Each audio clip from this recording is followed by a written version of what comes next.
do filho pródigo, que se encontra no Evangelho de Lucas, no capítulo 15. Vou pedir que acenda também as luzes aqui, se possível, para mim, porque a minha vista nessa idade já é meio curta. Obrigado, irmãos.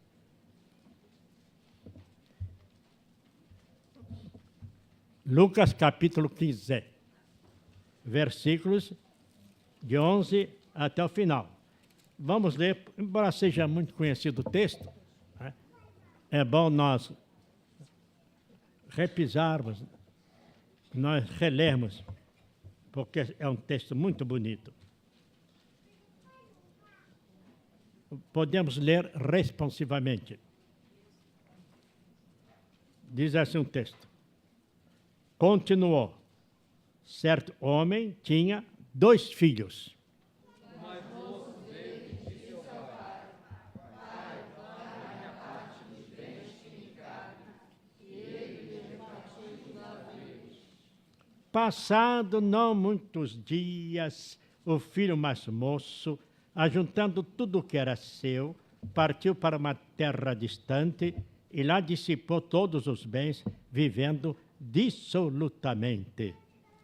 Depois de ter consumido tudo, sobreveio aquele país uma grande fome, e ele começou a passar necessidade. Então ele foi e se agregou a um dos cidadãos daquela terra, e este o mandou para os seus campos a guardar porcos. Das alfarrobas que os porcos comiam, mas ninguém lhe dava nada. Então, caindo em si, disse: quantos trabalhadores de meu pai têm pão com fartura, eu aqui morro de fome. Levantar-me-ei, irei ter com meu pai, e lhe direi: Pai, pequei contra o céu diante de ti. Já não sou digno de ser chamado teu filho. Trata-me como um dos teus trabalhadores.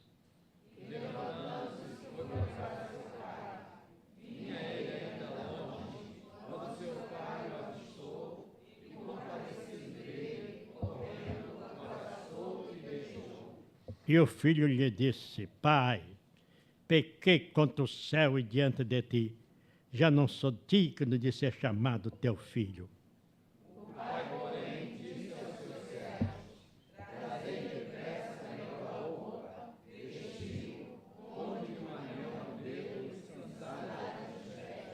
Trazei também e matai o novilho cevado. Comamos e regozijemo-nos.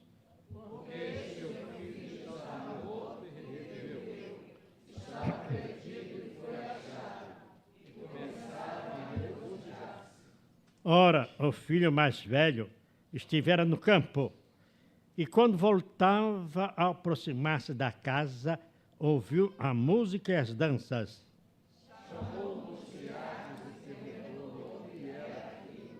E ele informou: veio teu irmão, e teu pai mandou matar o novilho cevado, porque o recuperou com saúde.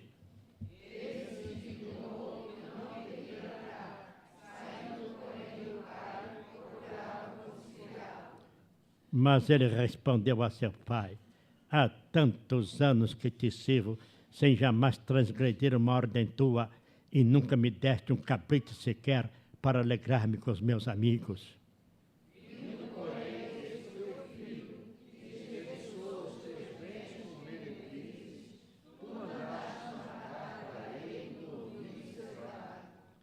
Então lhe respondeu o pai: meu filho, tu sempre estás comigo. Tudo que é meu é teu.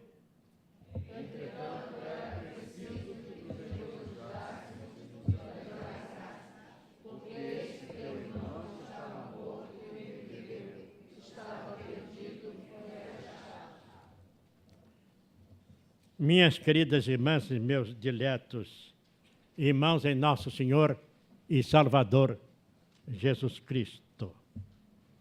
O destaque está no versículo 12 versículo 15, versículo 12. Versículo 12. Versículo 12, capítulo 15. O mais moço deles disse ao pai: Pai, dá-me a parte dos bens que me cabe. E o destaque está aqui. E ele lhes repartiu os haveres. E ele lhes repartiu os haveres. Irmãos, não há dúvida de que na figura da parábola o pai representa Deus. Alguém tem dúvida disso? Não. O pai representa Deus. Mas quem seriam os filhos? Quem seriam os filhos? O que é que eles estão representando aí? Nós vamos logo ao texto de João, capítulo 1, versículo 12.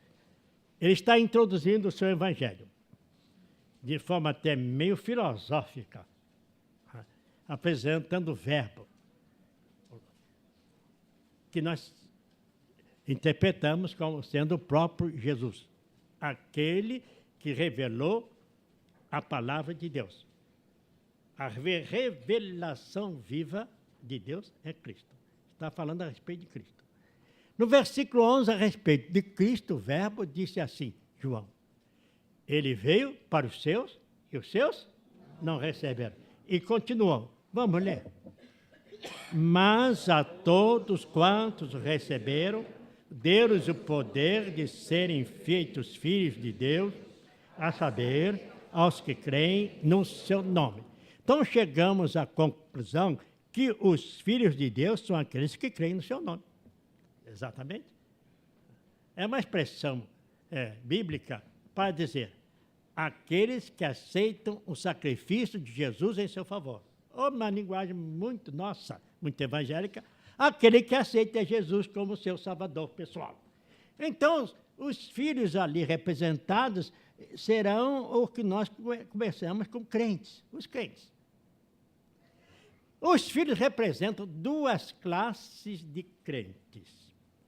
O que se afasta da casa do pai e o que permanece na casa do pai. Simples. O que se afasta da casa do pai e o que permanece na casa do pai. Assim é a representação que nós vemos aqui.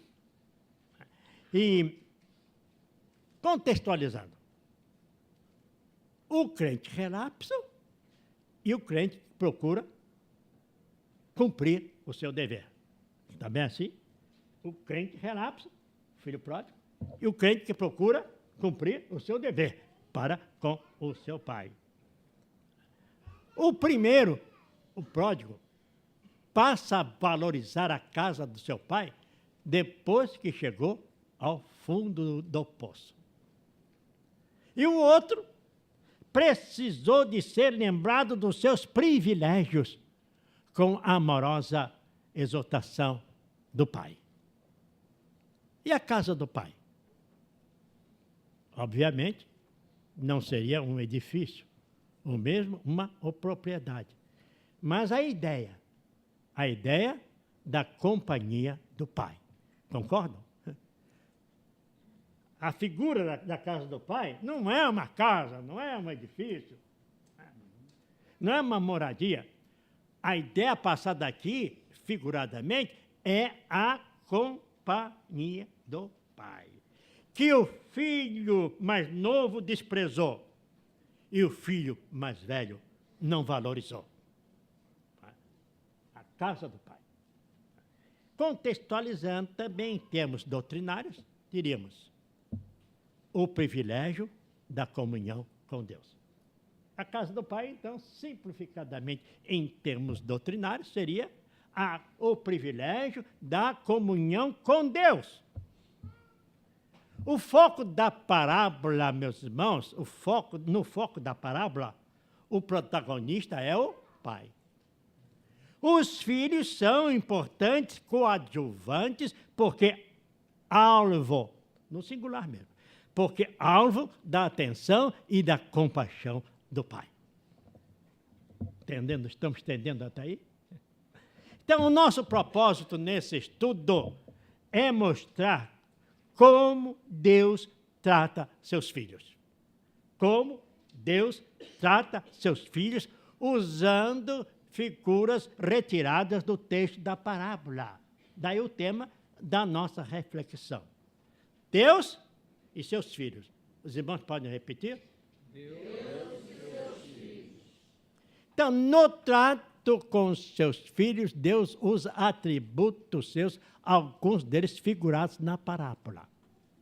No trato com seus filhos, Deus usa atributos seus, alguns figurados na parábola. E o primeiro atributo é a sua Justiça. Eu costumo dizer, o velhinho aqui sou eu. Né? Os irmãos têm memória melhor, né? O primeiro atributo que Deus usa no trato com os seus filhos é a sua justiça. Ora, o pai não tinha nenhuma obrigação de atender ao pedido do filho mais jovem, nem de repartir a herança que, como nós sabemos, só poderia ser destruída por morte do pai. Mesmo assim, resolveu atender ao filho mais novo, dando-lhe a sua parte. Certo, irmãos? Certo. Ora, se só foi o jovem que solicitou a sua parte, repetimos, se foi só o jovem que pediu a sua parte, por que o pai deu também a parte do outro? Por quê? Por uma questão de justiça. Se ele resolveu antecipar esse benefício para um, seria justo que o fizesse também para o outro, embora não o tivesse solicitado. E aqui está a razão por quê. Pois ambos eram seus filhos, sem qualquer distinção e sem qualquer restrição. Ambos eram seus filhos, sem qualquer distinção e sem qualquer restrição. A justiça de Deus para com seus filhos não opera como a nossa justiça, porque nós julgamos segundo a nossa experiência e a nossa visão das coisas, que nós sabemos que são muito limitadas. Como o próprio Deus disse a Samuel, e registrado no texto de 1 Samuel 16, 7. Os irmãos vão ler conosco. Porém, o Senhor Disse a Samuel: não olhes para a sua aparência, nem para a sua altura, porque eu o rejeitei. Porque o Senhor não vê como vê o homem. O homem vê o exterior, porém o Senhor o coração. Vejam um grifo, meus irmãos. Porque o Senhor não vê como vê o homem. O homem vê o exterior, porém o Senhor o coração. A justiça de Deus para com seus filhos. E agora vamos nos incluir desse grupo dos filhos.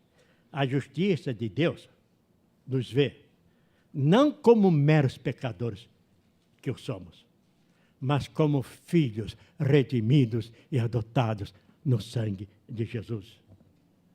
Não nos vê pelos nossos méritos, que não os temos, mas pelos méritos alcançados pelo seu unigênito Filho em nosso favor na cruz. Não pelo que somos, e nós não somos nada, mas por aquilo que Ele tem feito em nós e por nós. O senso de justiça de Deus para com seus filhos é movido e motivado pelo seu amor por eles. Eu repito, irmão, porque isso é muito importante. O senso de justiça de Deus para com seus filhos é movido e motivado por seu amor para com eles. Veja o texto de Lucas 18, 7. Vamos ler. Não faz.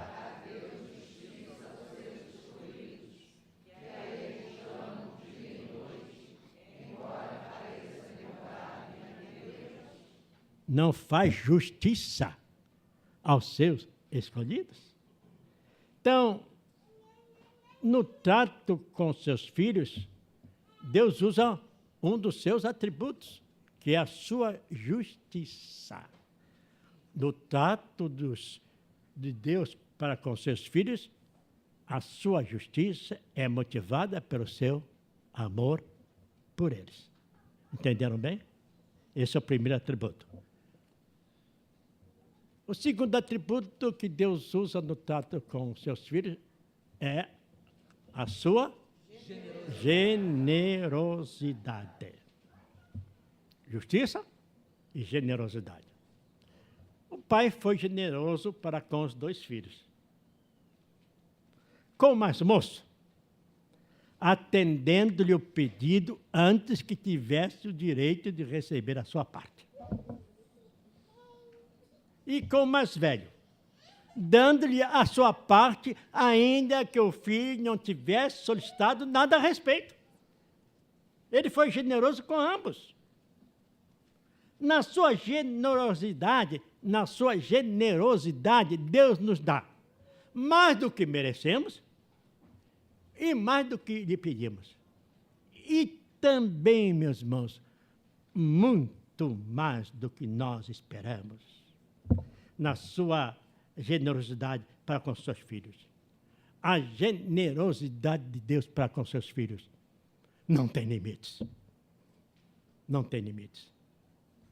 E nós temos uma prova figurada dessa liberalidade de Deus para com seus filhos no texto que nós vamos ler agora. Mateus, capítulo 20, de 1 a 15. A parábola dos trabalhadores da vinha. Mateus 20. Eu vou ler, os irmãos vão acompanhar, porque nós vamos comentar. Mateus 20, versículos de 1 a 5.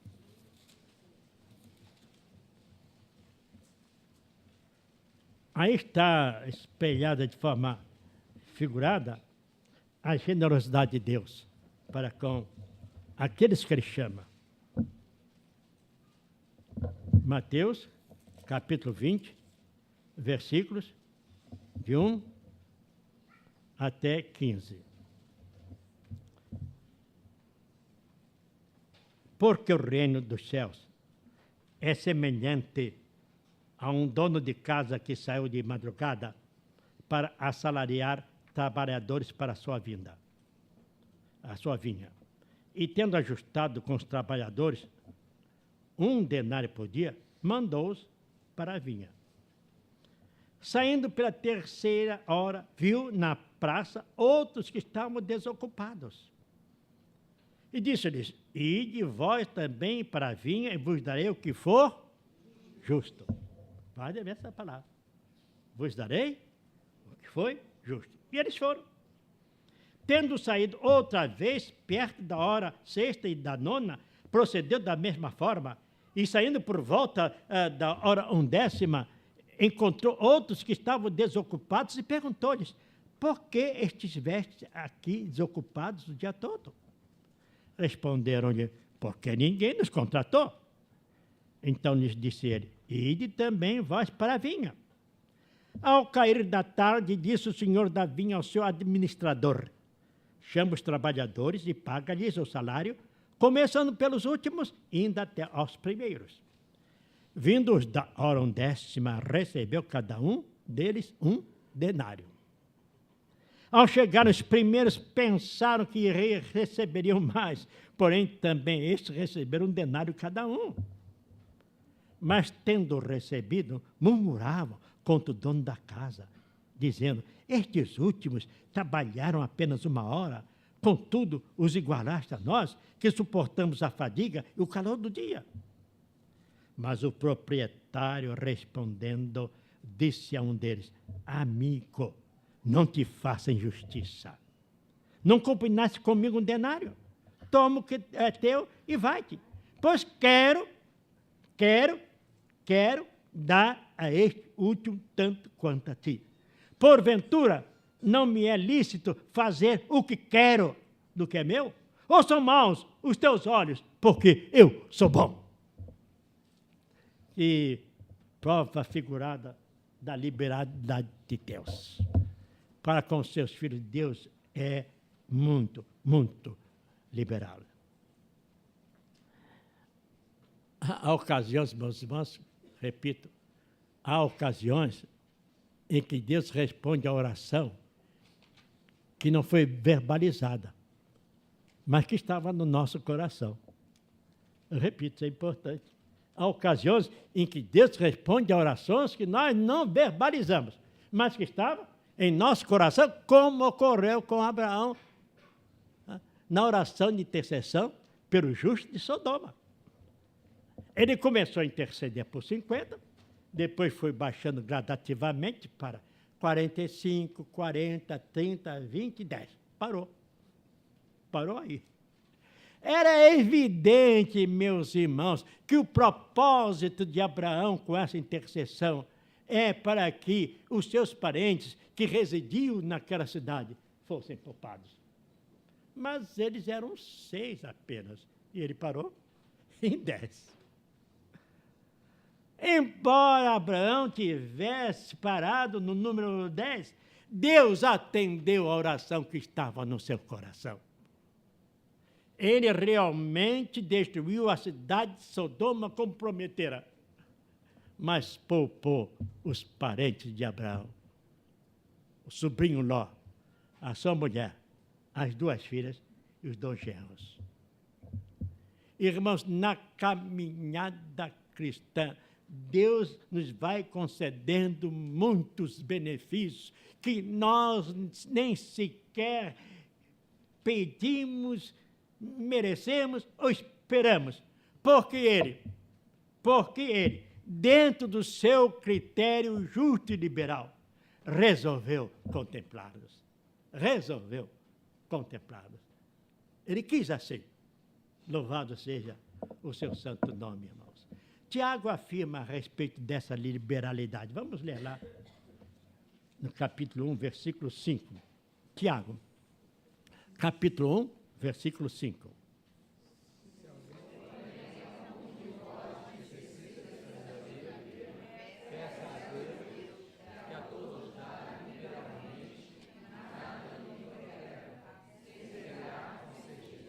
Observe o destaque negrito, que a todos dá liberalmente e nada lhes impropera e se-lhe-á concedida. O argumento de Paulo é ainda mais forte em Romanos 8, 32. Vamos ler. Aquele...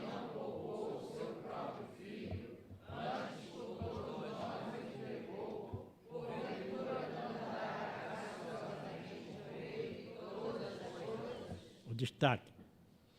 Porventura, não dará graciosamente com ele todas as coisas àquele que deu o máximo. Não poupou o seu próprio filho por amor a nós, porque não vai nos dar generosa, liberalmente, todas as outras coisas, conforme a sua santa vontade. Deus e seus filhos. No trato com seus filhos, Deus usa alguns dos seus atributos. E desses, há aqueles que estão figurados na parábola. O primeiro atributo é a sua justiça. O senso de justiça de Deus para com seus filhos é diferente de nós. É motivado pelo seu amor por eles. O segundo atributo, a sua generosidade. A generosidade de Deus para com seus filhos é tanta, não tem limites, que Ele nos dá aquilo que não merecemos.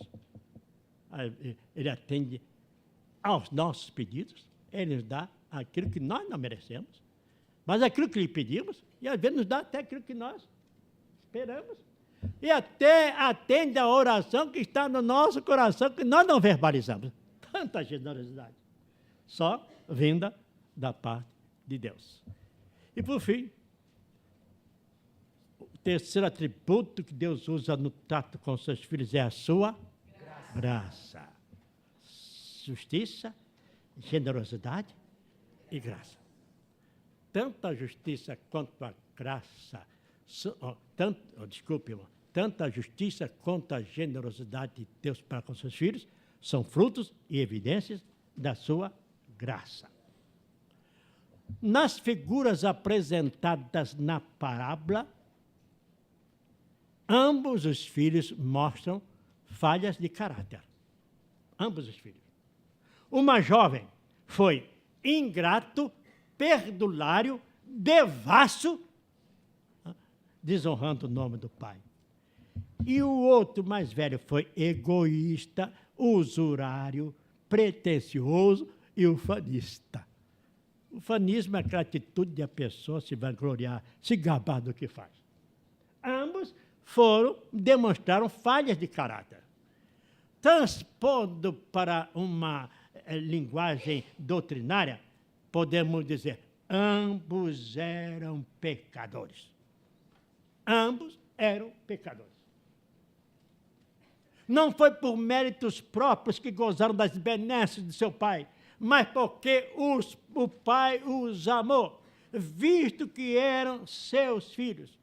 E o pai assim os tratou a despeito das suas deficiências, porque eram seus filhos e ele os amou tanto. Irmãos, não é pelo que somos, temos ou fazemos que fomos contemplados com o privilégio, a oportunidade da comunhão com Deus. Mas, isso até me emociona, meus irmãos, mas porque Ele teve compaixão de nós, adotando-nos como seus filhos. Não fomos nós que nos aproximamos de Deus, mas Ele mesmo veio até nós na presença do seu bendito Filho. Ele nos elegeu, irmãos, e nos escolheu antes da fundação do mundo para sermos seus filhos. Veja o que diz Paulo em Efésios capítulo 1, versículos 4 a 5. Vamos ler. Assim...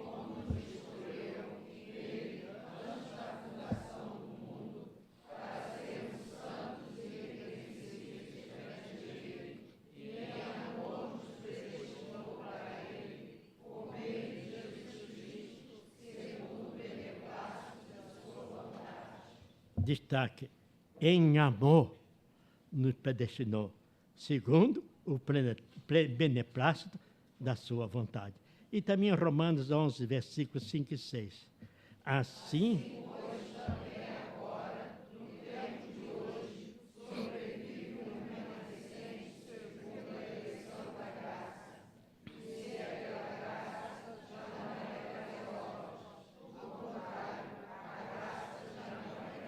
Graça é graça. Irmãos, eu confesso, a graça de Deus é um grande mistério para nós. Mas também o nosso maior conforto. Repito, a graça de Deus é um grande mistério para nós. A nossa mente tão imperfeita, né?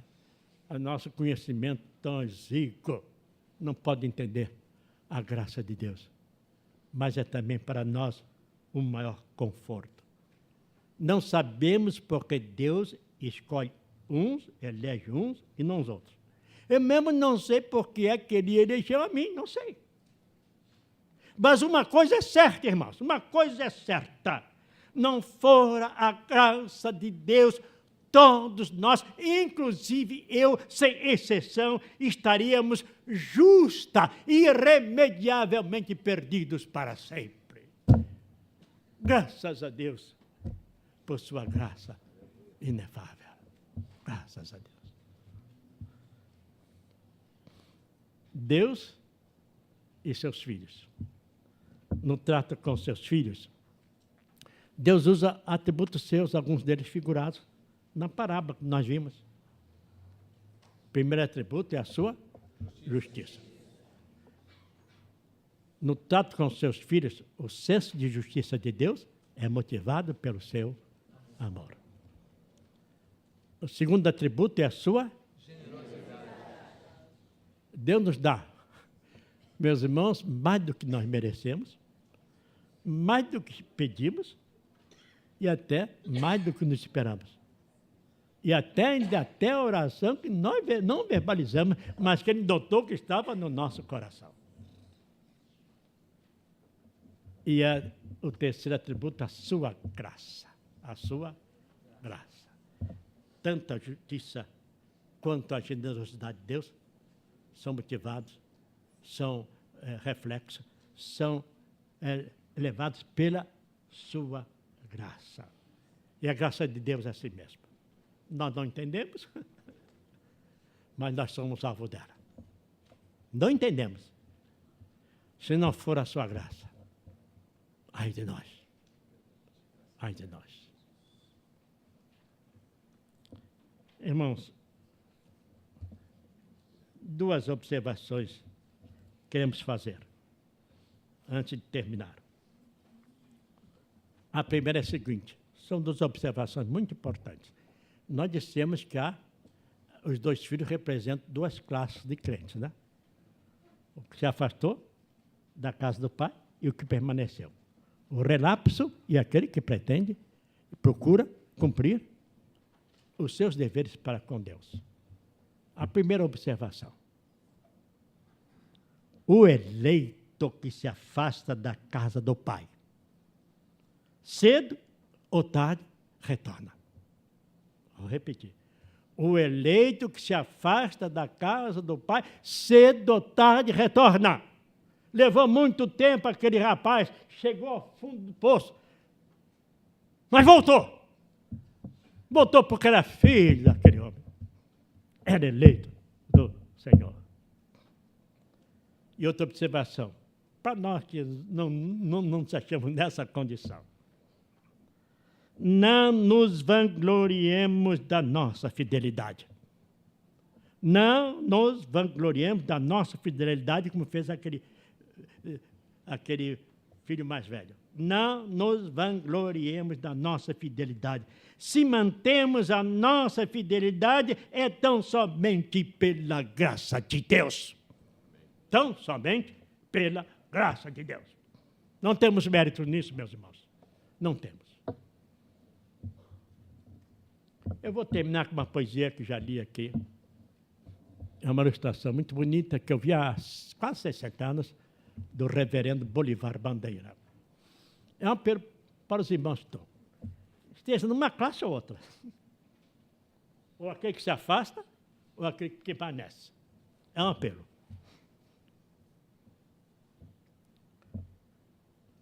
A volta. O rapaz que deixara a sua casa, tendo ofendido o pai tão rudemente, arrependido então sinceramente, voltava, triste, o coração em brasa. Na viagem de trem ia nervoso, sem saber como o pai o trataria, densamente a sofrer, tão ansioso, no seu lugar, inquieto, se movia. Ao seu lado, um senhor notou-lhe o rosto tão tenso e sua inquietação visível e perguntou-lhe: amigo, algum desgosto lhe oprime o coração de modo horrível? Eu ofendi meu pai, disse o rapaz, e o abandonei no lar em que crescera. Muitos anos depois, ando sem paz, que desde aquele dia já perdera. Reconheci o erro cometido, escrevi a meu pai arrependido, pedindo-lhe o perdão para o meu ato. Um miserável me senti de fato. Eu lhe disse que neste trem viria para encontrá-lo e juntos conversarmos, e que desculpas lhe apresentaria para outra vez, os dois em paz estarmos. A minha casa fica junto à estrada e o quintal bem visível num barranco. Pedi-lhe se aceitasse a minha entrada, no pombal colocasse um pano branco. O local está perto e sem coragem não quero olhar, com medo do desprezo. Se acaso não vir nada na passagem, levarei na consciência grande peso. Por favor, olhe lá para mim, olhe lá por mim. Veja se no alto do pombal aflora um pano branco, e eu saiba então, enfim, se o meu pai me recebe. Olhe agora! E o companheiro olhou pela janela para o quintal da casa que surgia, a ver se algum indício lhe revela a resposta ao rapaz em agonia. E o jovem insistiu, já impaciente. O senhor viu o pano branco acaso? Não me deixe em suspense neste caso, nem que me fique atormentada a mente. Não vi um pano branco, mas dezenas, lençóis, camisas e toalhas, roupas bem brancas, grandes e pequenas, de todo tipo de algodão e malhas, nas árvores, nas portas, nas janelas, no pomar, no pombal, por toda parte. É tudo branco. Teu pai deve amar-te. Ele quer receber-te como anelas. Assim, nosso Deus está disposto a receber-nos sem lançar no rosto esse seu gesto de favor, porquanto, por ser o nosso Pai, nos ama tanto. Por ser o nosso Pai, nos ama tanto. Eu gostaria que você sentisse a profundidade, a profundeza da graça de Deus com você. Se você se afastou, motivo ou outro, da casa do seu pai, e sendo eleito, é hora de ver que muitos panos brancos ele colocou na sua casa para receber você de volta. Se você, como aquele filho velho que não está valorizando a comunhão com Deus, faça um propósito agora, de ser mais grato a Ele, de provar e mostrar essa gratidão, sendo fiel a Ele, servindo a Ele e promovendo sempre a sua glória. Eu vou orar. Se você está numa dessas condições e quer realmente sentir cada vez mais o amor de Deus e ser grato a Ele, mostre isso de forma muito concreta. Nós vamos orar. Se você está sentindo essa graça de Deus e quer voltar, se você está sentindo essa graça de Deus e quer lhe agradecer e não quer ser mais uma pessoa ingrata, dando valor realmente à comunhão com Ele, à sua casa, se você tiver condições, ajoelhe, se não, se levante. Em qualquer das suas condições, nós vamos orar, pedindo que a abundante graça venha de Deus sobre nós, para que nós sejamos mais gratos a Ele e tenhamos mais comunhão com Ele, tendo mais prazer na sua companhia. Eu vou ficar de joelho, quem puder, fique. Quem não puder, fique. Que se levante, mas vamos orar.